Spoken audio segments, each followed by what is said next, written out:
Ibu bapak, saudara-saudariku yang dikasihi oleh Tuhan, Shalom. Selamat berjumpa kembali dalam Renungan Harian Katolik, Paroki Maria Bunda Karmel, Jakarta.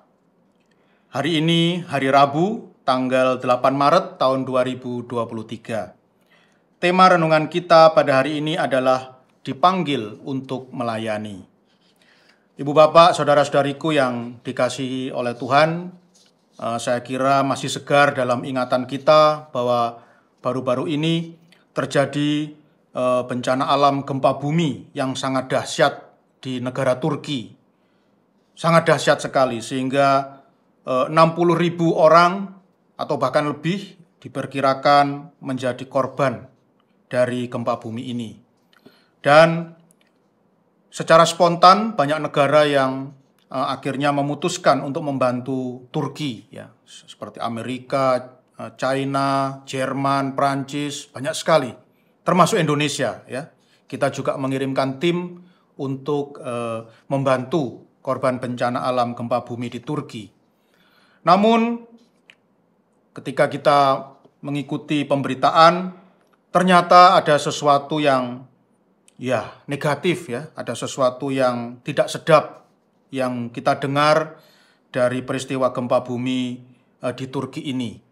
Banyak negara yang akhirnya memutuskan untuk berhenti mengirimkan bantuan ke negara Turki ini karena ketika di satu sisi negara-negara itu dengan mengirimkan banyak tim, ya, untuk membantu menyelamatkan, mencari korban gempa bumi yang tertimpa atau tertindih reruntuhan gedung, tetapi di sisi yang lain banyak warga Turki sendiri yang melakukan penjarahan. Jadi negara-negara lain itu, bangsa-bangsa lain sibuk untuk menyelamatkan korban bencana alam, tetapi di sisi yang lain warga Turki sendiri banyak yang sibuk untuk menjarah. Jadi mencari barang-barang berharga yang ada di balik reruntuhan gedung-gedung itu. Dan ini tentu sangat mengecewakan banyak negara yang mengirimkan bantuan dan akhirnya mereka memutuskan untuk berhenti membantu negara Turki. Nah, ini tentu sebuah berita yang patut kita sayangkan. Ibu bapak, saudara-saudariku yang dikasihi oleh Tuhan, dalam Injil Matius pasal 20 ayat 17 sampai 28 yang dibacakan dalam perayaan Ekaristi pada hari ini, kita juga dapat membayangkan kekecewaan Tuhan Yesus yang pasti sangat mendalam ketika dua orang muridnya yang diwakili oleh ibunya meminta posisi yang terhormat di antara para murid kepada Tuhan Yesus. Banyak ahli tafsir yang berkata bahwa sebenarnya yang menginginkan posisi yang terhormat itu bukan ibunya, ya, tetapi ya Yohanes dan Yakobus, ya, dua orang murid itu sendiri yang menyuruh ibunya untuk meminta posisi yang terhormat kepada Tuhan Yesus.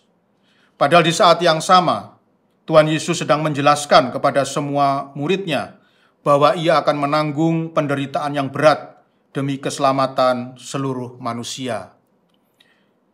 Ya, kita bisa membayangkan, ya, ibu bapak, saudara-saudariku, bagaimana ketika di tengah-tengah Tuhan Yesus ini menjelaskan kepada para murid bahwa ia harus menderita penderitaan yang sangat berat, yang sangat hebat sampai harus mati di kayu salib. Tapi di saat yang sama, murid-muridnya malah memikirkan soal posisi yang terhormat di antara mereka. Ya, kita bisa membayangkan betapa kecewanya hati Tuhan Yesus. Kemungkinan besar Tuhan Yesus juga mengharapkan dukungan atau setidak-tidaknya sikap empati dari para muridnya atas penderitaan berat yang akan ia tanggung. Tapi kiranya sungguh kecewa hati Tuhan Yesus ketika melihat bahwa ternyata para muridnya malah lebih suka memikirkan kesenangan diri mereka sendiri daripada merenungkan penderitaan gurunya. Ibu bapak, saudara-saudariku yang dikasihi oleh Tuhan, di sekitar kita banyak sekali orang-orang yang sedang berada dalam penderitaan batin. Kiranya kita juga dapat menaruh empati pada penderitaan mereka, dan kiranya kita tidak hanya berhenti pada sikap empati saja, tetapi juga menggerakkan diri untuk mendukung dan menguatkan mereka.